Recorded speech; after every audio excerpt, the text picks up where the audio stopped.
네, 여러분 안녕하세요. 오마이커피의 시간입니다. 정말 오랜만에 랜선 커핑 공지 영상으로 인사를 드립니다. 이번 2024년 첫 번째 랜선 커핑은 베르데 트레이드의 에티오피아 5종 커핑이 될 것 같고요. 제가 랜선 커핑 처음 시작할 때 첫 번째 업체가 베르데 트레이드였는데 오랜만에 또 이렇게 소개를 드리게 됐습니다. 커핑하는 커피 종류는 총 5종류고 제가 화면에 띄워 드릴 거예요. 워시드 2종하고 내추럴 3종이고요. 키트 판매는 지금부터 시작이 되어 있습니다. 그리고 월요일날 로스팅을 아마 하지 않을까 생각이 들고 화요일날 일괄 발송하도록 하겠습니다. 구성품은 커피 각각 종류마다 40g씩 들어있고 그 다음에 분쇄 샘플 이렇게 동봉이 될 거고요. 라이브 방송은 6월 30일 그러니까 다음 주 일요일이죠. 일요일 저녁 8시에 할 예정이고요. 가급적이면 라이브에 꼭 좀 참여를 해주시기를 간곡히 부탁드리겠습니다. 뭐 아시는 분들은 아시겠지만 제가 하는 커핑은 뭐 비즈니스 커핑이 아니죠. 이런 커핑을 하는 게 업체 쪽에 뭐 그렇게 크게 막 홍보에 도움이 되거나 그런 거는 사실 아닙니다. 요거를 하는 유일한 목적은 과연 일반인들한테 그들의 커피가 어떻게 느껴지는지 그 부분을 좀 전달하고 싶은 거거든요. 가급적이면 라이브에 참여하셔갖고 적극적으로 여러분들 느끼신 부분들을 채팅이나 뭐 리뷰나 이런 쪽에다 남겨주시면은 여러모로 좋을 것 같습니다. 오랜만에 하는 거기 때문에 간략하게 커핑 가이드를 조금 알려드릴게요. 이번에는 첫 번째로 분쇄는 여러분 라이브 방송 때 저희하고 함께 하시면 됩니다. 가끔씩 미리 분쇄를 해 놓으시는 분들이 계신데 그러지 마시고 라이브 방송 때 같이 분쇄합시다 라고 하면은 그때 같이 분쇄를 해주시면 되겠고요.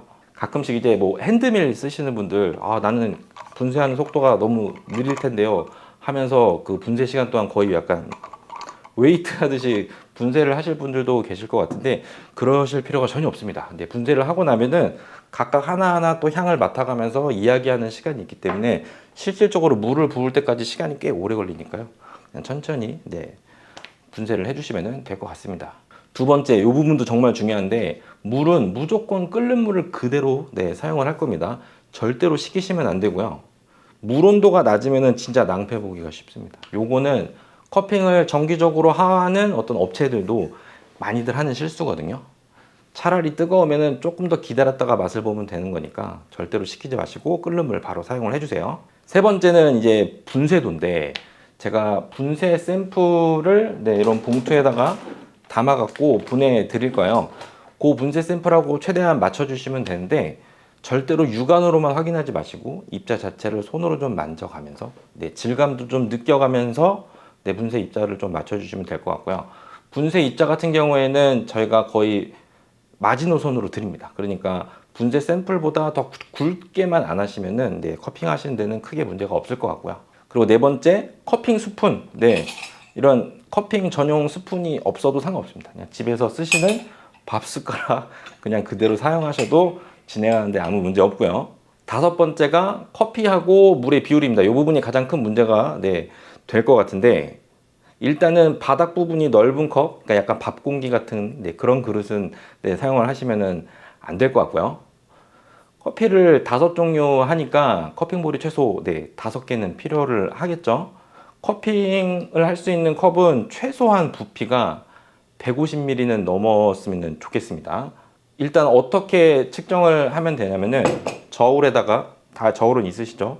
컵을 얹어 놓고 물을 부어 주세요. 그래서 컵의 부피를 먼저 잽니다.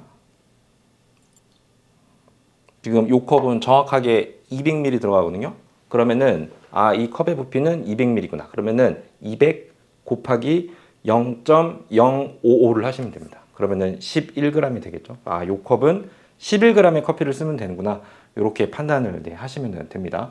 근데 요런 잔이 없고 나는 집에 굉장히 좀 부피가 큰 잔밖에 없다 라고 하시는 분들은 이 컵 부피를 다 맞춰갖고 커피를 쓰면은 상관은 없지만 좀 아깝기 때문에 그렇게 하지 마시고 좀 부피가 큰 컵 같은 경우에는 그냥 원두 11g에 부어주는 물량은 190ml 부어주시면 됩니다. 대신에 이런 경우에는 한 컵 한 컵 물을 부어줄 때마다 저울에 얹어서 물을 부어 주셔야겠죠. 그리고 마지막으로 지금 제가 커피를 분쇄를 해왔는데 물을 부어 주실 때는 보통 이런 주전자 많이 쓰시잖아요. 너무 살포시 붓지 마시고 그래도 어느 정도 낙차 조금 줘서 전체적으로 좀 교반이 일어나게끔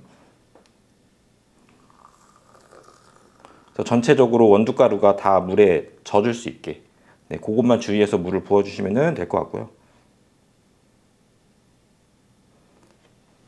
그래서 4분이 되면은 이제 스푼으로 일단은 위에 크러스트를 좀 깨주고요. 깨주면서 향도 좀 맡아보시고,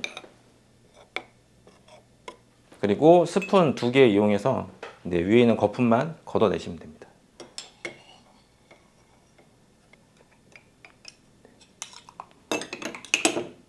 여기서 진짜 주의하셔야 될 게, 뜨거울 때 이 커피를 바로 마시면 네, 스푼으로 떠서 드시면 그날 커피가 바로 끝날 수 있습니다. 네, 충분히 식혔다가 드시는 게 좋을 것 같고요. 특히 이제 뜨거운 거 잘 못 드시는 분들은 커핑 시작하고 적어도 한 8, 9분 정도 후에 네, 첫 스푼을 살짝 떠서 맛보고 먹을 만한 온도인지 확인하고 난 다음에 커핑을 시작하시는 게 좋습니다. 뭐 맛을 평가하는 방법은 라이브 때 그냥 같이 따라 하시면은 네, 될 것 같고요. 일단 5가지가 쭉 있으면은 일단 맛을 봅니다. 그래서 전체적으로 맛이 다르다. 그냥 구체적으로 어떻게 다르다 보려고 하지 마시고, 아 그냥 커피가 5종류가 다 맛이 조금씩은 다르네. 네, 요걸 좀 느끼려고 많이 노력을 하시면 좋을 것 같고요. 그러고 난 다음에 하나하나 디테일하게 맛 보면서 네, 맛에 대해서 같이 이야기를 하면은 될 것 같습니다. 그리고 마지막으로 뜨거웠을 때 하고 식었을 때 하고 맛 차이도 보시는 게 좋습니다. 요거는 공부를 하시면 정말 좋거든요. 네, 확실히 좋은 커피는 식어도 그 맛들이 어느 정도 잘 유지가 되는 성질이 있기 때문에 또 여러분들이 좋은 커피를 구분하는 네, 좋은 또 공부가 될 수 있다고 네, 생각을 합니다. 커핑 처음 도전하시는 분들도 많이 네, 도전해 주시면 좋을 것 같고요. 랜선 커핑을 자주 못했던 이유 중에 하나가 뭐 개인적인 이유도 있지만, 요즘 같은 경우에는 좀 좋은 커피가 들어왔다 그러면은 고민할 여지가 없습니다. 그냥 바로 품절이기 때문에 좀 못했던 것도 어느 정도 있거든요. 요거 마치고도 다양하게 랜선 커핑 지금 준비하고 있는 것들이 몇 가지 있습니다. 네, 그러니까 앞으로도 많이 기대를 해 주시고요. 좋은 커피로 네, 잘 준비를 해보도록 하겠습니다. 그러면은 다음 주 일요일 날 뵙도록 하겠습니다. 들어가세요.